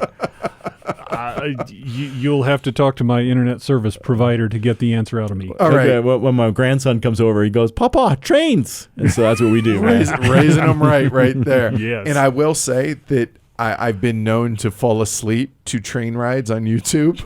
Oh, yeah. I have them just going on my side monitor while I'm working, Right. Hey, and we just lost everybody. I have never thought of that, so thanks for another great idea, guys. Cab ride views. Right? Yeah, enjoy the scenic byways of, well, sometimes the Pacific Northwest in Canada. It's just great, like, noise. It is. Noise. It's ambient noise, Yeah. white noise, whatever, and it helps me sleep. It works like a champ. Wild. So with all this said, the single most important thing I would say out of all of this, and the reason we have it kind of point number one here, don't be intimidated, right? I mean, in the recent past, games have been viewed as quote-unquote boutique games that are ugly, hard to get, mathy, and played by curmudgeons that don't want people on their lawns. That's still true. Yeah. In some circles, that's still very much true. But you know what? we also play them, and I don't think we fit any of those categories. I don't have a lawn here. Lucky man. Yeah, and that's tragic, those kind of thoughts. But luckily, more and more people are discovering 18xx games, as I said earlier. Yep. And I think, they're getting more exposure. They're becoming more available. People are getting into this stuff. So don't be intimidated. Right. Certainly not. They should not intimidate you. They're not any more complex than any other game you've played in the heavy genre or even the medium genre. Mechanically, they're pretty simple and straightforward, and you've already learned half of all 18xx's in the previous half hour. Right. You just have to learn the frills around the edges. That's basically. where that depth comes from. Exactly. The possibilities. Yep. Exactly. And most importantly, at least in my opinion, is the people should not intimidate you. Just like any hobby, I mean, you're going to have the 10%. You're going to have the people that you don't want to play with, and then you're going to have the majority of folks that you would be more than happy to welcome around your table. And you know what? Find those people. Stick with them. Indeed, because your self-worth as a human being has nothing to do with how well you play these games or any games or even if you like these silly games. Seriously. Yeah. You know what? If you don't like 18xx, you know what? That's okay. It's cool, man. Yeah. Play what you dig. So a little introspectively, what you said is a good point. If you're hyper-competitive, 18xx and most other games for that matter, they're not for you and probably not the people around you either. The old saw, it's the journey, not the destination, that's important. That's an apt one here with 18xx. For me, the most enjoyment of playing the games is in discovering how they tick. Ultimately, we're all trying to beat each other's brains in, right? We're all trying really hard to win at these games. Ideally. But at the same time, these games can definitely run long, and everybody wants a payoff for their time investment, right? So don't be Debbie Downer, right? Be a trooper. Realize that, you know what? We're all sitting here for the anywhere from 3 to 15 hours, depending on the title, obviously. And don't ruin other people's enjoyment for it. You know what? Even if you're out of the game, you can still learn things. You can still experiment, and you can pull levers and try and figure out, okay, I'm here. How do I best try and get myself out of it? Or how do I avoid being in this position again? Yeah. So is it important to be a good player? Well, no. No. I think it's important to try, like you said, to play well, do your best, and try to learn and pull levers and things like that. But it's not important to be an expert in these games or, study every facet and memorize tile sets and all that kind of crap, right? Like, there are folks in the gaming industry that they are experts in the 18xx gaming hobby, I should say, that are experts. That's what they like. They thrive on that. Good on them. Awesome. That's not important. Yep. And like I said earlier, I'm 1 foot in and 1 foot not in. Yeah. So I'm never going to be one of those people. I'm okay with that. And as long as the other people at the table are okay with that, game on. Yep. I'm going to draw an analogy here that it's not going to sound like heresy. It is going to be heresy. Let's just lead with that, right? Ooh. I'm going to draw an analogy to a role-playing game. Okay. About as far from 18xx as you can get. So with a role-playing game, you're sitting around the table, and what you're doing is you're making a story together. And that in a long 4, 6, 8 hour game of 18xx, you're doing just that. You're tracking the history of the development of Rails in a given country over a century. And you are a player in that. You are not the only story in that, but you're a big part of it. And so whether you come out on top or on bottom, you are a part of the play that traced out this great story over a century's worth of development. And you should take some enjoyment out of doing that, whether you win or lose. That's not heresy at all, sir. Did you listen to the 1822 episode? I did not. Oh, well, I think you should listen to my summary of 1822. Yeah, oh my goodness. He actually, I'm so sorry, Tony. No, that's awesome. No. I love the fact that here we have two people that are referencing kind of role-playing games. Same thing, Right, man. identical Oh my God. idea. So that's really, really cool. I dig that. Yeah, it's awesome. All right, so moving into the next kind of bullet point here is, you know what? Understand there is going to be a learning curve. Yeah, as Michael said, these games are mechanically simple to pick up, right? Relatively simple. Yeah, they are, frankly, I think. But like what he said, you've already learned half of the rules here, right? Kind of, sort of, So, and all these games, have the same core in there, but the learning curve is really just about how to use those differences in the game, the MacGuffins from title to title to title, as tools and use them for their different purposes. Yeah, the cool thing is the learning curve. It pays off in the end. And if you have the traits we talked about earlier, you're going to find something that's interesting in the game. Yep. And it's all about reading that game state and taking actions to both protect your position or harm another player's position, i.e., I'm improving. Maybe I'm not improving, but I'm hurting you, ergo I'm improving. Mm-hmm. That learning curve often means you're going to get defeated as you're learning in these games. Early right? and often. I still do. I still get crushed. Yeah, me too. Keep a stiff upper lip. Be a good sport. And as Edward was alluding to earlier, learn from your experiences, because at first you don't really have a full understanding of everything that's even possible. So it's natural that you're going to get defeated, right? So learn how to dream big, learn how to see where your position's going, and then learn how to get there. I was pretty stoked when I got my first win. I was also pretty stoked when I got my first bankruptcy. So because, okay, wow, lessons on what not to do. Yeah, that's how that works. Indeed. Okay, next item, how do I learn to play? Well, we've talked about some of it already, but watch some videos about 18xx games. Believe it or not, there are a ton of them available, some by the people in this very room. Yep, for sure. And if you can, and this cannot be understated, if you have access to an experienced player, use them in that respect, right? Conventions, local meetups are fantastic for this. Like, okay, Mike is not a massively experienced player, but he knows enough to know what he's doing. And he's bringing in 5 other people underneath his wing at HeavyCon to teach them to how to play these games. And that's what we're talking about. If you can find somebody like that, absolutely.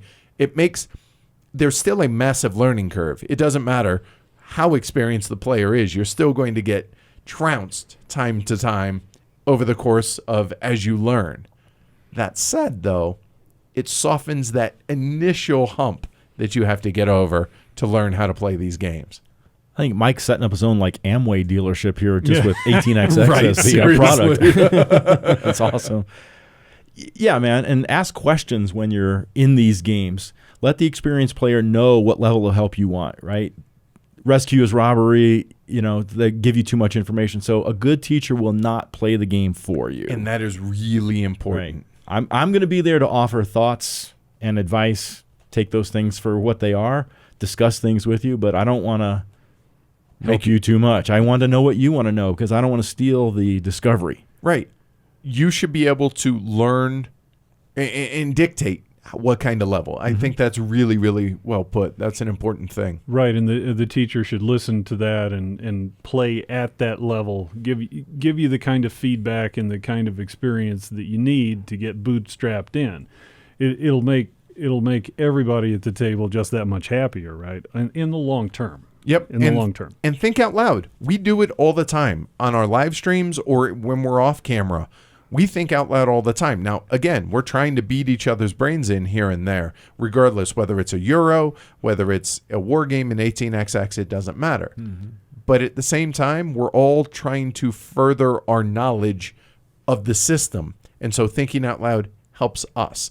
Even if you're half internalizing, half thinking out loud, it's still helping, and other people can always chime in if you want them to. You bet. Another thing to do would be to play the same game a few times to build some experience with it and get a handle on that learning curve for that game, get that payoff, There's a lot of titles out there, and there's different play created by the different MacGuffins. So one thing I did early in my 18xx career, is that right? Yeah, I think. You go with it. Whatever.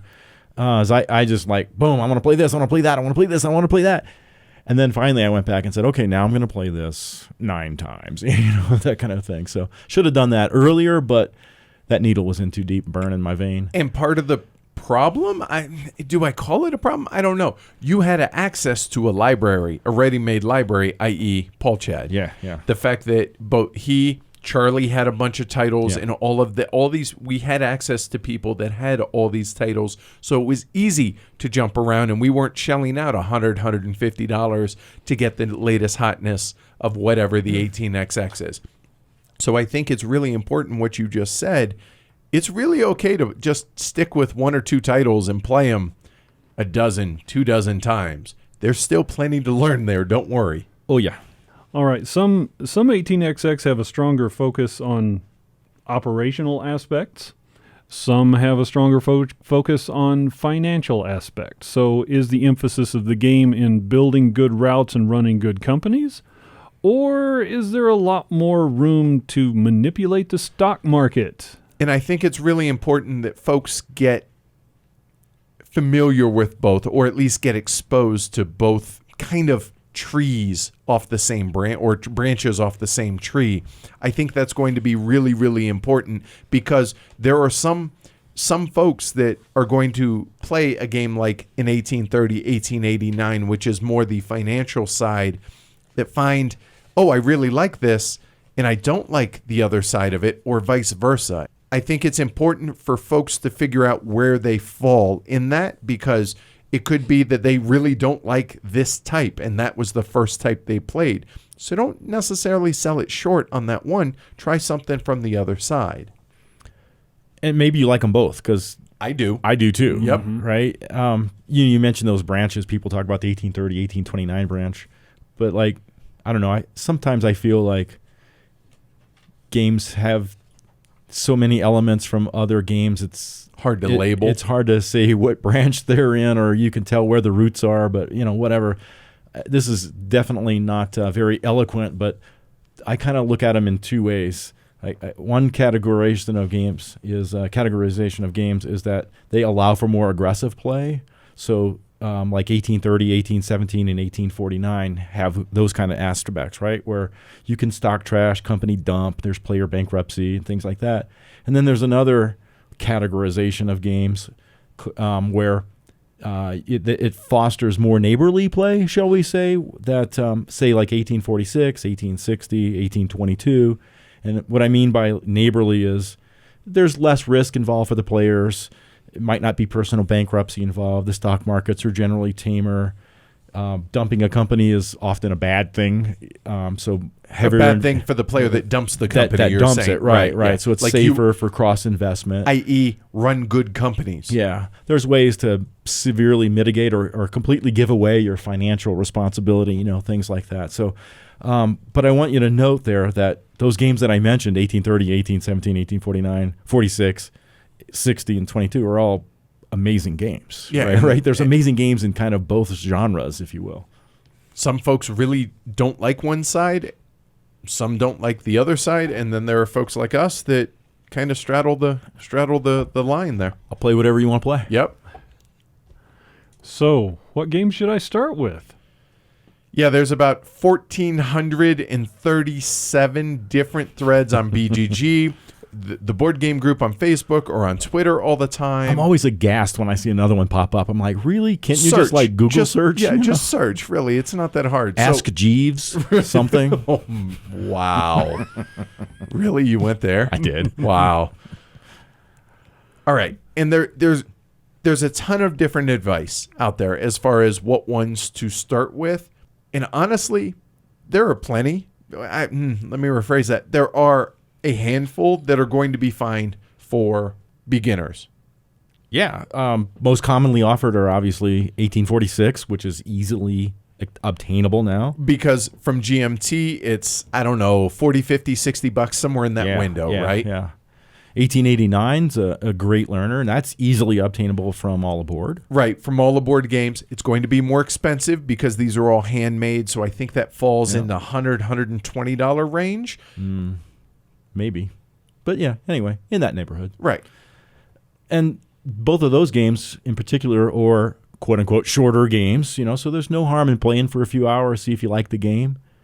And both of those games have mechanics in them. They're both different, right? One's from one side of the track, one's from the other side of the track. And so they both offer you this glimpse into mechanics that'll give you a great foundation for what you're going to find in other games.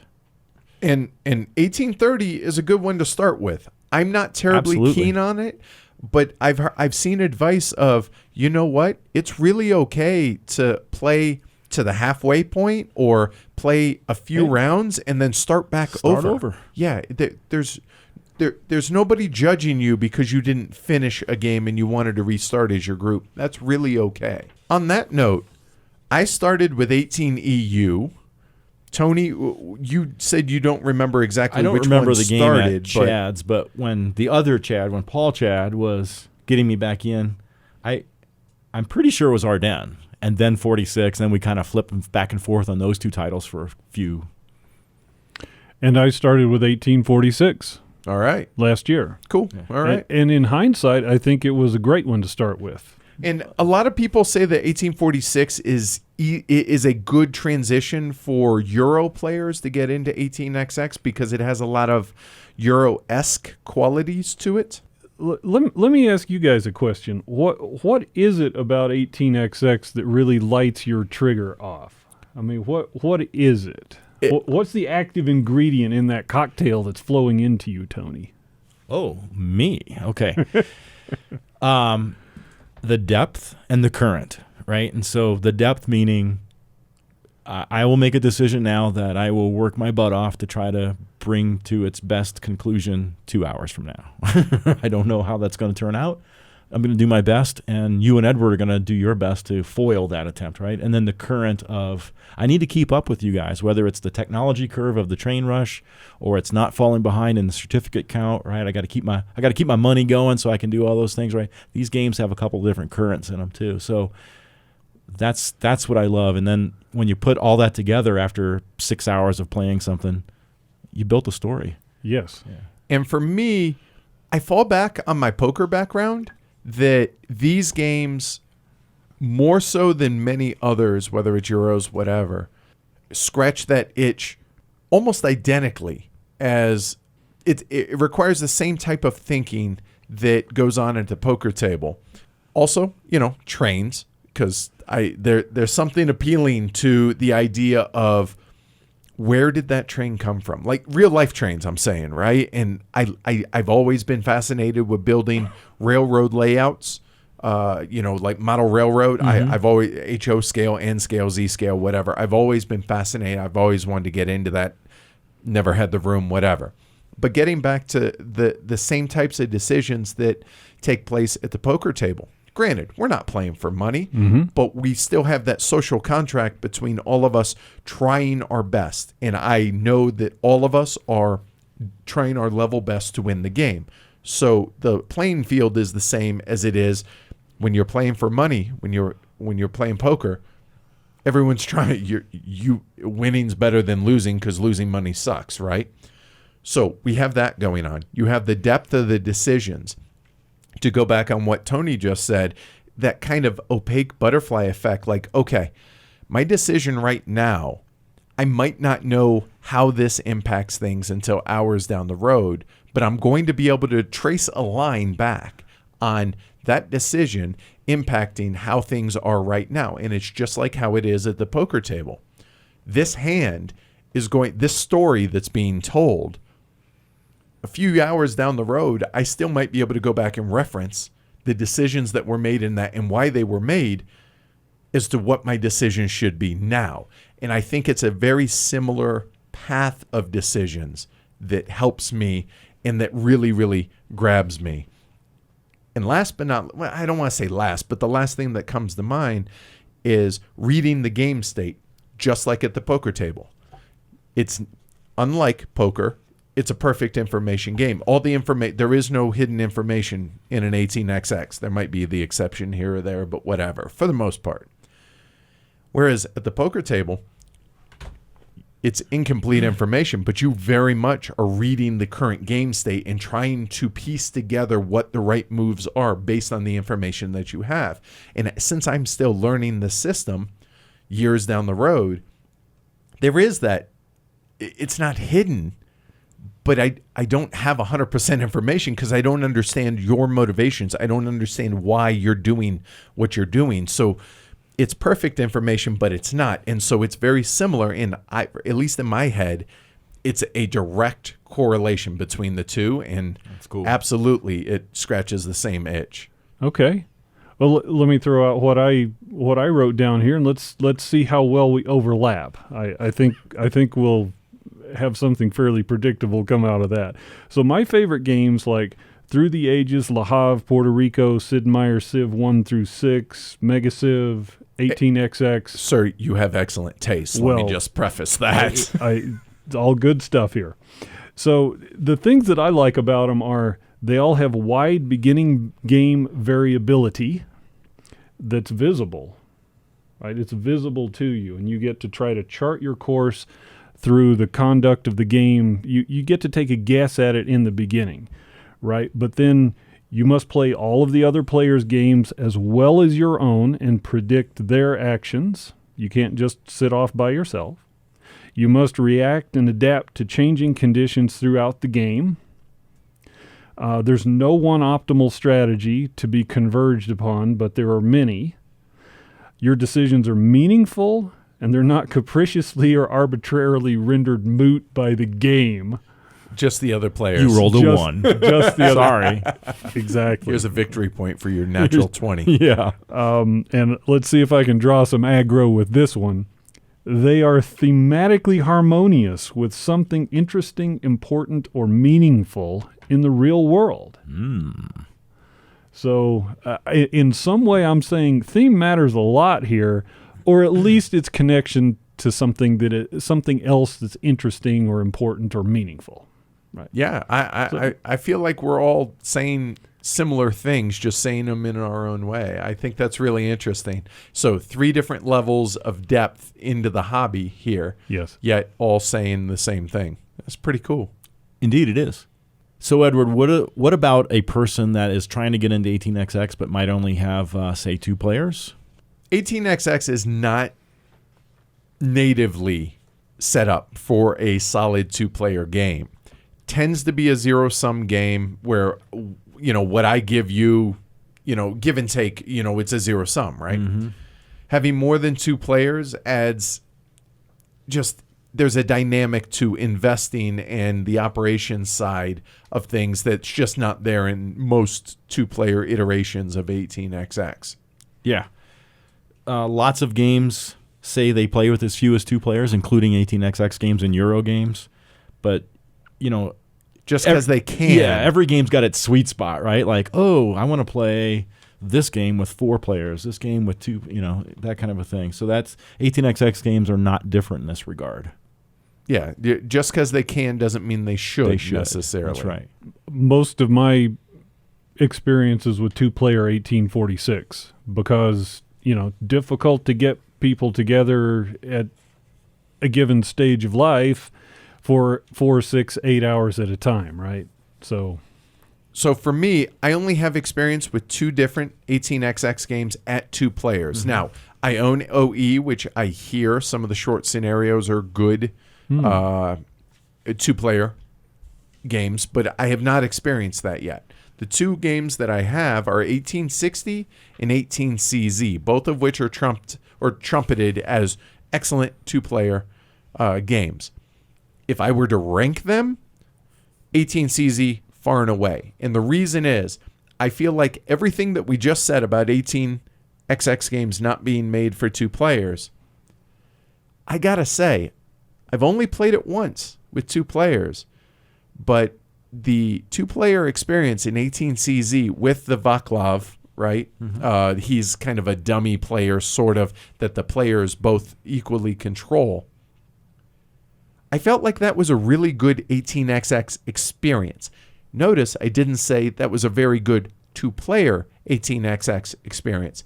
I felt like I played an 18XX game, and I got a lot of the same enjoyment that I would normally get in a multiplayer game that I did when you and I played the 2-player version. So if I were to, that is far and away the one that I would say is the best experience I've had at 2 players, and I would happily go back and play 18CZ 2-player. And I have. Yeah. Oh, okay. All right. Chad wanted to play it after that. All right, cool. So we did, yeah. Yeah, agreed. I think I've played several games 2-player, and I think 18CZ is at the top of my list. Oh, as far as different titles you've played at 2-player? Yeah. That imaginary third player of Vaslav is really, really good. I think the second best 2-player experience I've done was 1865 Sardinia. It's a bit harder of a game to get. It can be gotten. And it's even got a lot of design elements that are purposely created for a beginner type of game. You know, like, for example, you don't do your math. You don't count the routes. Your trains can carry cubes and stuff like that, and you collect cubes instead of... Yeah, it's interesting. It works. It works quite well, actually. So that's a cool game. 1860, I think, is maybe my third favorite 2-player game, and it would be number 2 of my 2, though. Yeah. So limited experience there. I think that with all the different chrome that's got in the game, it's got enough weird MacGuffins to make the game work well with 2 and get rid of some of that zero-sum stuff. 1846 would be next on my list. I think that works well enough. It's better than not playing 18XX, that's for sure. And it's technically an official variant that Tom Lehman has made, who's the designer of 46. It's not in the box, but he's posted it. Is it to BGG? Yeah, it is. It's on BGG. Okay, all right. 1812 is easily attainable from... that's a Golden Spike game, I believe. Golden Spike Games. And but with 2, you know what? It's just not that interesting or challenging. It's a better game with 3 or 4. Somewhat. And 1800 is a print and play game. It's a 2-player one that's available. You can get the files on BGG, and it is a fantastic little game for just teaching someone the basics. There's really not much game there, but you learn all the different things about buying stock and laying track and selling stock and all those things. So you're saying if somebody wants to print and play it just to get their feet wet, but after that it's time to move on. Definitely. Here's one I want to play. 1825 Unit 2 was specifically designed for 2-player, and I have not tried it yet. So that's next on my list to play for 2 players. And then there's the new one that's coming from GMT, 1862. I don't know. I've heard it plays 2 players. I don't know how well it does. I have no experience with it. I don't either. I'm somewhat skeptical. And then it's apparently going to have a solo variant too, but yeah, I heard that Mike Hutton, the designer of 62, is developing a solo module, which I literally cannot fathom how you can do that. I'm not saying it can't be done. I'm just saying I don't know how. Well, one thing's for sure, it'd be a fantastic way to learn how to play the game. Yeah, so you can teach it. For sure. So. Yeah. All right, so that's pretty much the crux of it. Now we want to kind of talk about some of the periphery things that are out there. And there's always threads, usually after somebody gets bit by the 18XX bug or they've experienced it. Okay, cool. Hey, now what? Well, the next question that almost invariably always comes up is poker chips. How do I get them? Should I get them? What kind should I get them? Et cetera, et cetera. Well, as a new player, you may not even have to worry about poker chips at some point until that point, right? Because you're probably playing what somebody else has set. But yeah, they do actually speed up the gameplay, and they're definitely more convenient to handle than paper money. I've never played with paper money. I haven't. I cringe at the idea, and this isn't me being elitist. Oh no! Dude, we even play our Euro paper money games with chips, with poker chips, right? Just, so. Yeah, they're infective once you get them in your hands and play a game or two. The heft of them, the ring of the chips, I mean, it just adds so much to the experience. But it legitimately does save considerable amounts of time because you are constantly moving chips in this game, whether it's from private to the bank, from bank to the company to the bank, et cetera, and you are just constantly moving money. So poker chips, I'm not going to say are essential, but they're essential. They're essential. That said, there are a ton of different threads, whether it's on BGG or whatever. Go search, Google it. I promise you will find all you want, and probably likely more than you ever thought was possible about poker chip discussion. And we're talking just from train gamers. I'm not talking from poker players. They're everything from cheap little $10 sets all the way up to $3 a chip. And it falls all the way in there, all through there. I just use a basic set. I have whites for my 1s, reds for my 5s, blue for my 10s, gray for my 20s. Yes, I'm a 20, not a 25 person. Black for my 100s, purple for 500s, and yellows for 1,000. That's pretty standard. In fact, I'm about to build a set where I'm going to get rid of the $10 blue chips. I just get more 5s and 20s. Don't need them. Now, there's a big discussion on should you use 20s or 25s in 18XX? Coming from a poker background, whites are 1s, 5s are reds, 25 or 10s are blues, 25s are green, 100s are blacks, etc., etc. However, having played enough 18XX now, and because a lot of the building costs are divisible by 20, or in some games they just cost 20. And the revenues too. Right. I'll be honest, gray 20s, if at all possible, are ideal for 18XX. So I completely have seen the light in that respect. And the set that I use is a set from Game Night. It has the denominations that include the 20. It's a set that you have, Edward. I think they were about $1 a chip, which I considered to be obscenely expensive when I bought this set, but it has been money well worth it. But at the same time, Matt has bought a set of poker chips off of Amazon for the Eclipse ones. Yeah, for $60-$70. Those come with green 25s. They don't have to be expensive poker chips. They don't. Yeah, not at all. It's just as you go down this dark hall or this dark hole, it's possible that you can start talking to yourself and be like, $2.50 a chip. Christmas is coming up. Baby steps. Yeah. Tax refund is coming, right? Don't be like Chad. Okay, this is my good set. This is my really good set. This is my really, really good set. This is my everyday set. This is the one I travel. He's got like 8 sets of poker chips. So whenever I see people talking about HeavyCon, will there be poker chips of it?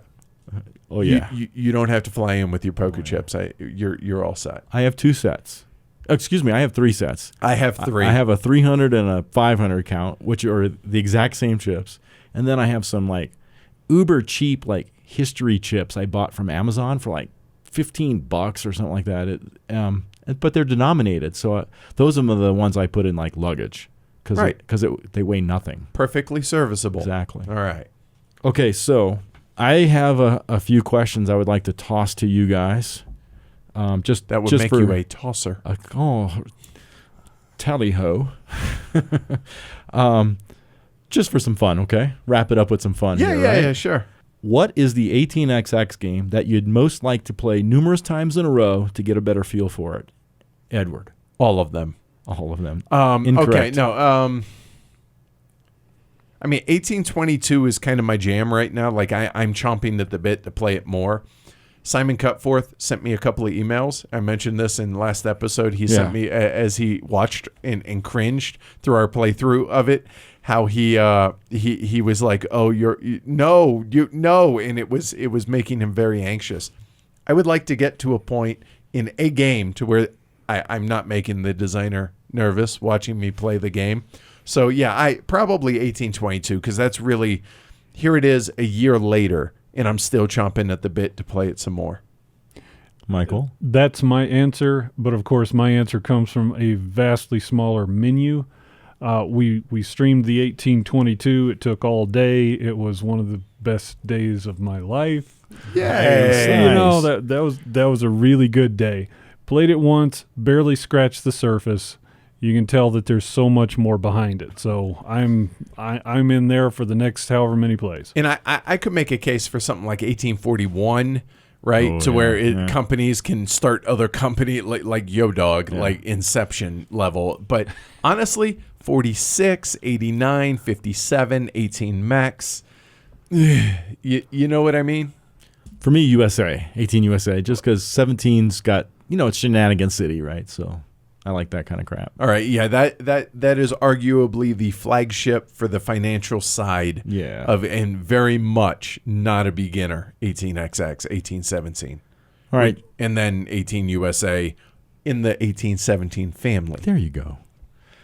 Mike, we'll start with you on this one. What is your favorite MacGuffin, and what is your least favorite MacGuffin that you have encountered so far? Or maybe even just heard about? Well, it's going to be more about the heard about. I think my favorite MacGuffin is 1844's merger of the small precursor railroads into the giant SBB Swiss Federal Railway. It happens mid-game, and you have to wrap your whole early game strategy around it. All right, what about least? Straight yellow stations in 1830. Oh, yeah. God bless you, sir. Yeah, it's like, what the hell? Did they not have curved track when they started in 1830? I mean, it seems deeply artificial. It's I don't not know. that, but if you consider what would 1830 play like if they had gentle and tight cities, it'd be probably a bad pun coming up here. Probably be a train wreck. Though, Oh. just because of I would throw off like the balance of the companies and things like that. All right. So I think the way that the designer chose to deal with the geography and the history was to limit your ability there. Ah. You know what I mean? I'm sure that will make much more sense once I've actually played a game of it.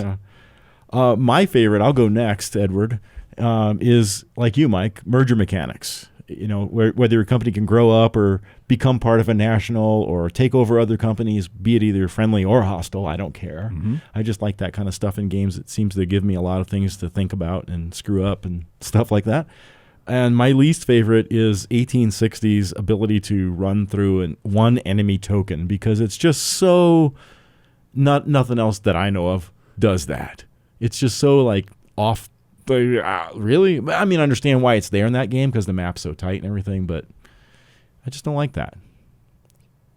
For me, it's a toss-up between, well, what is my favorite 18XX right now with 1822? It's the continuation of auctions throughout the first 3 quarters of the game, which is unlike any other 18XX that I have encountered. But I also really, really enjoy merger mechanics, whether it's something in 18 Ardennes, whether it's 1822, whether it's any number of games in which you can acquire other companies and merge other companies. I also am quite smitten with both of those aspects. So those would be my favorite, and you put a gun to my head, I would probably say the merger one, but I really dig the auctions throughout 1822. And my least favorite, some people critique that this is something that can be studied and something that, and so on and so forth. But for me, limited tile sets, that's not something, that aspect of the games I don't enjoy. And you know what? That's okay. Yeah. So going back to Mike's 1830, 1830 has a really limited tile set in that respect. And I'm just not, I'm not super in love with that. Am I saying it shouldn't be that way? No, I'm just saying I don't like it. Edward doesn't like boundaries. No, I'm kidding. You know, that's probably, who does? I don't either. Hold on. Man. In all seriousness, that there might be some like deep-seated thing, because that's probably more right than it's not. If you look at what I do for a living, I used to play poker for a living. I'm just saying, there's a reason I left the Marine Corps. Yeah. Well, you have played 1830. So I have. And when you're bored, you're on an airplane for 15 hours tomorrow night or night after or whatever. So Google, you're going to have Wi-Fi on the plane, maybe? No, probably not. Right. But download a map of 1830 and think about that game with curved cities. Yeah. So in all seriousness, I do want to play 1830 some more. I'm not swearing it off. I'm just saying I would like to, now that I have more experience, and find out if it's kind of like your early adventures with whatever 18XX that was, or Mike's early experiences with Agricola. I want to see if that was also the case with 1830, because I haven't played 1830 in years. So it could be some of that as well. Cool. And it just that it's, that was my recollection of it. That was my experience at the time, and maybe that's changed. I don't know. All right. Last question. I know that the three of us, to some degree, are train geeks. Sure. But are you a foamer? I've never heard that term before in my life. So you don't know what a foamer is? I have no clue. Is it? All right, a foamer is a derogatory term used by people in the railroad industry for people that get overly geeked up about trains. They might trespass on the train yard just to take pictures of trains. They might just spend an evening watching trains go by on a busy track. Or I don't think there's anything wrong with that. Yeah, I don't think there. The train people apparently do. They've coined this phrase "foamer," like they foam at the mouth when they see a train, right? You know what? Hey, do you? You know what I mean? If that's what you enjoy, as long as you're not hurting anybody, the trespassing, I'm not here to judge. So you a foamer? I don't think I am, but I don't disparage anybody who is. How's that? Okay, that's fair. What about you, sir? I don't know. I'll let you be the judge. So okay. I've built and run O and HO scale trains as a kid, but I was mostly interested in the electrical aspects of it. Nerd. I've been yes. Here's my card.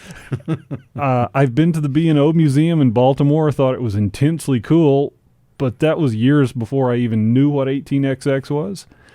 I keep going back to the San Diego Model Railroad Museum to drool over the massive, lovingly researched and crafted layouts, but I have little interest in actually spending the time necessary to build one. Yeah.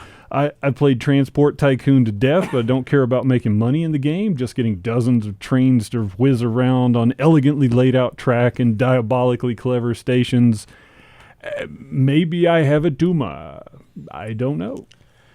So you wouldn't consider bringing a lawn chair and a cooler full of beer to watch trains go by for about 6 hours, would you? It depends on the trains. Ooh, okay, well, you might be. I don't know.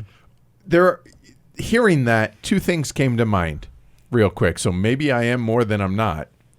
Number one, when Amanda and I went to the other side of the mountains to go watch some rookie league baseball games in Grand Junction? In Grand Junction, Colorado, there was it's kind of a BNSF hub there's just a ton of trains and a lot of it's like 6-8 track wide, right? And there wasn't a lot of activity, and there was one train sitting out there in the middle of the tracks. I looked around. There was a way to get in through the gate, so I went in, stood on the track, got some real cool pictures of the locomotive.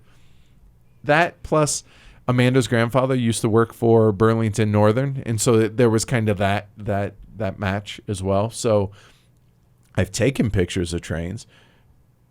But to go back to the whole, I've always wanted to build model train layouts. On my life bucket list, there is a model railroad set that is unparalleled in the universe. It's in Hamburg, Germany. It's called Miniature Wonderland. Last I heard, I think it's 20 to 40 million euros. What? To put it together. It's the biggest in the world. It has hundreds of people, dozens of computer systems, has a working airport. It has crimes. There are fires that happen. It has a working police. It is a massive train set. And that's on my bucket list to visit at some point in my life. Maybe this year when we go to Essen. I don't know. But foaming at the mouth for that, yes. So there's that. I'm going to have to send you a link because this is something I'm into watching on YouTube. Oh, my God. I'm saying this publicly. No, it's just the three of us. Okay, nobody's going to hear You're this. right, you're right. But there's more than one of these. But there's this dude out in, I believe it's in California. He's built like a 1/8 scale. Like you can ride his locomotives like a horse. So I mean, really, like a functioning steam locomotive that is like he rides it. I think I've seen this before, actually. And dude, his setup is amazing. It's like out in the garden and stuff, right? Out in it's the yard? like it's out in his ranch. I mean, it goes all over the place. He's got tunnels, bridges, train stations, all in like this. He takes people on rides and they sit in the passenger cars. The passenger cars are like open tops. Yeah, that's really, really cool. All right. So I don't know. Maybe I'm a foamer too. Maybe I'm just partially a foamer because I like trains. I do. Last summer when the when UP ran their steam locomotive down the track right by my house. Union I drove Pacific. out. Yeah, I drove out there and like stood there and watched it and made my arm go up and down until he pulled the cord and made the steam engine toot. You know, stuff like that. I mean, we've all done that as a kid, right? Oh, yeah. You know, I watch the cab videos and I watch, so I do all that stuff. But it's not a prerequisite. But I'm definitely not setting up a lawn chair and doing that for 6 hours while I'm drinking some Coors or anything like that. I'm still thinking foamer, though. Yeah, maybe so. I think so. So I got one question for you guys. All right. Do you have a favorite train company in the games? Well, that's easy for me. If I'm playing in a North American game, it's the New York Central Railroad, if possible. Why? Do you have any specific reason? Because I have one, Yeah. and I don't have a really good reason. Because of the 20th Century Limited train that they ran from New York to Chicago. Like, that was the state-of-the-art and luxury 16 hours of travel between those two metropolises. Okay. It was amazing. But if we're playing in England, it's the Great Western, the GWR, so just cool railroad. Okay. Yeah. Again, since it's most of my feet are in 1846, it's got to be the New York Central because you got two routes off the map from the same stations. And for me, it's the Pennsylvania Railroad. Oh. I think it's an aesthetic thing. I like the logo. I think that's really what it is. Oh, it is cool. I think it's just it's very much a classic feel.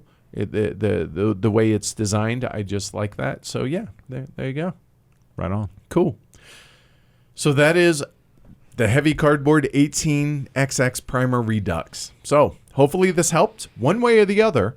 And if it whets your appetite, find somebody who has some of these and don't be afraid and sit down and enjoy them.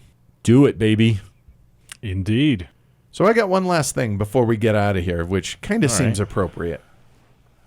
While it's not 100% locked down, it's close enough to where I'm comfortable talking about it.